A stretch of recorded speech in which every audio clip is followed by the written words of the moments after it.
Yes, it's a Ford. Yes, these are jumper cables. There's proof it is a Ford. The wife is holding the other end of the jumper cables, and the Ford is not found on road dead. Instead, what we are doing is using the battery, the current from the battery, to melt wax. Beeswax? Beeswax onto the Layens frames for new beehive. So we'll touch it on opposite corners of the metal wires. So she's touching these metal wires in the corners. You can see that, and that will get enough current through that wire to heat it up and melt the wax onto the frame. So it has these wires in here, and that's what we're watching for the wire to come through on. Well, this one doesn't want to stay on the wire. It goes.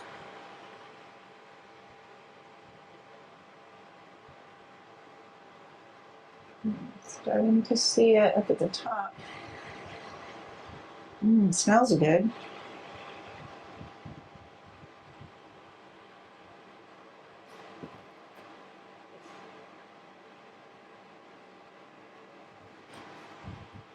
So we're going to begin to see the wire coming through, and at some point, the wire gets hot enough.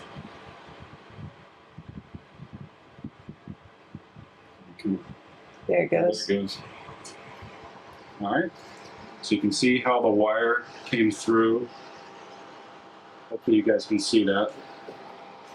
The wire coming through the wax, using the battery from the truck to heat it up and melt the wax on.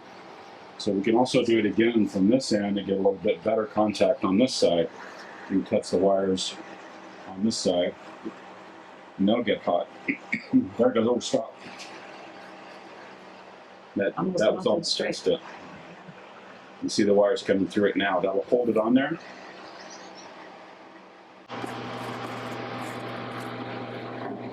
All right, so she's put the next one on. You'll notice we have it propped up so that the narrow end is propped up.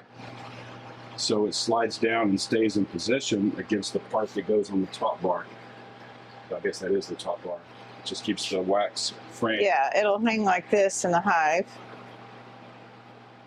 So we position it a little bit so that the wax is in contact with the top. All right, let's do another one.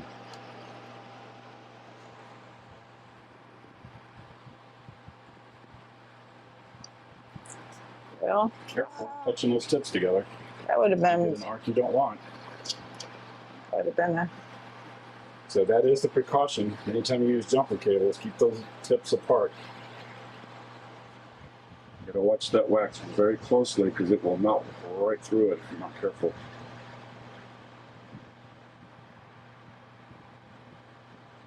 Okay, you can see it on the right. You can see it on the left. see it down here a little bit. Yep, I see it down Flip here. it around and see what it looks like on the other side. Don't see it on that. So you see it's just getting enough of that wax on there to hold it in place. Yep. So put it with the other one. Oh. Here.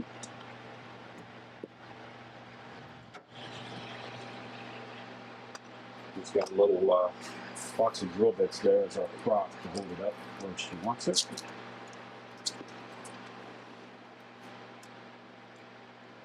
It's lovely. Bee supplies. We ordered all of this, including the new hive, from horizontalhives.com. Horizontal hive, singular. So the reason we're doing this and getting another one ready is our swarm catcher on our patio caught another swarm. So take a look at this.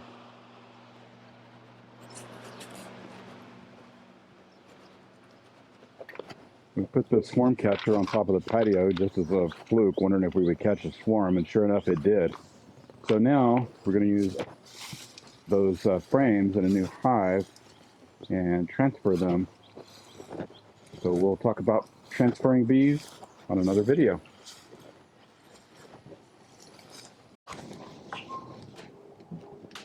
All right, so we have put together the new horizontal topbar hive. And it's ready to go. We've got some frames with the wax on them. And we're going to put these in. It smells very good, like freshly cut wood.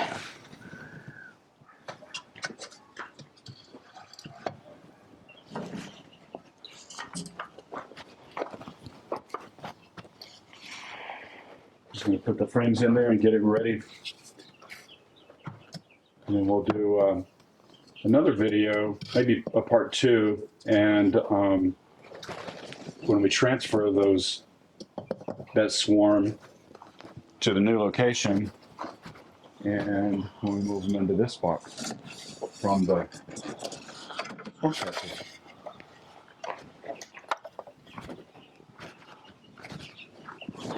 How do you like that color? Oh gosh, The bees will recognize their spot. a little brighter than I expected. I think it's a good color.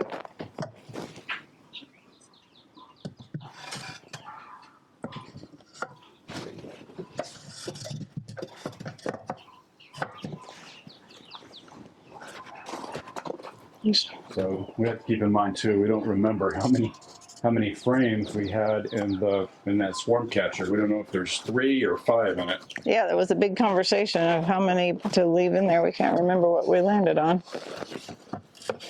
So whatever frames we set up to go in here right now, we have to remember we're going to have more to go in here from the swarm catcher that already has the bees on it. But we can adjust how big we want their space to be, depending on how many bees are in that swarm catcher.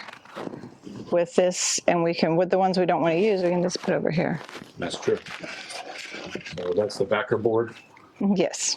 So the backer board, it's also a splitter. So for example, if you wanted 2 hives, because this has 3 openings, you could put this in and open 2 sides of it and have actually 2 hives in one. We're going to start with 1 in it. Yeah, we could have done that with the hive we have out there. So this is our second. But didn't want to do that. That just sounded a little bit hard to me.